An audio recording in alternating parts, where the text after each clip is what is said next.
Hi, I'm Ivan Zoot. I am Clipper Guy, and many of you that follow me regularly know that I became a certified personal fitness trainer to work with beauty industry professionals on issues of health, wellness, productivity, durability, fitness as it relates to long-term, healthy, successful, and productive careers in the professional beauty industry. My Healthy Hair Cutter video program and my Ouch, My Career Hurts class are all about that kind of stuff. Well, recently at a show, I picked up an interesting tool called an X-Hand Shear, and what I was curious about was their conversation about how it relates to the health and wellness of hair cutters when used to cut hair. It's kind of interesting looking with a weird little handle on it, but let's talk about what's going on here.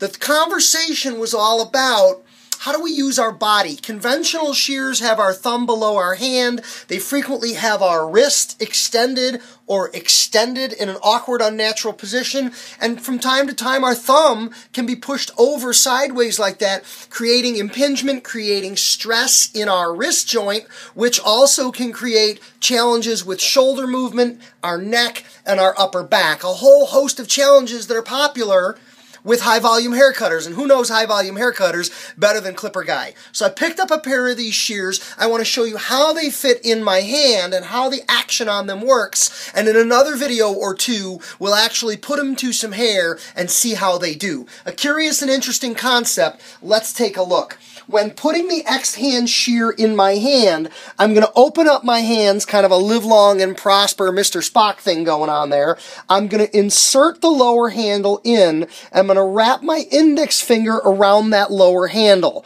Then my thumb goes into the notch for the thumb, and that's how that scissors is going to move. Now you'll notice that the moving blade is the blade on my side facing me, and the non-moving blade is what we'll call the rear blade, or the blade facing away. The exact opposite of the way a conventional shear would work, which changes blade stability and changes the way we use and move the tool. But you'll notice my wrist is straight, my thumb is moving in a natural motion, and when we get into base cutting, when we get into layering, or when we get into point cutting, this is going to change the dynamics of how our wrist moves and how this feels. Now, I've done a few haircuts with the tool.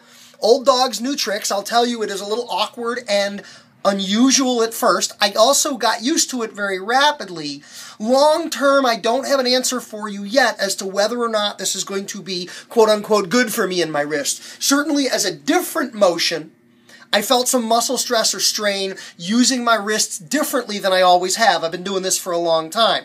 But the jury's still out on what the long-term effect is from a comfort standpoint as well as from a productivity. Can I cut hair as well and as efficiently as I have with a conventional shear or a conventional offset handle shear that's already designed to provide some of that relief? I'm Ivan Zoot. I'm Clipper Guy. This is an X-Hand Shear, E-X-T-H-A-N-D shears. And we're going to dig a little deeper into this tool and find out, because if it proves to be beneficial for the health and wellness of hair cutters, Clipper Guy is all about that. We shall see. Thanks for watching. Like the video, share the video, comment on the video, and watch the future videos that share actual technical cutting with this tool. Have a great day.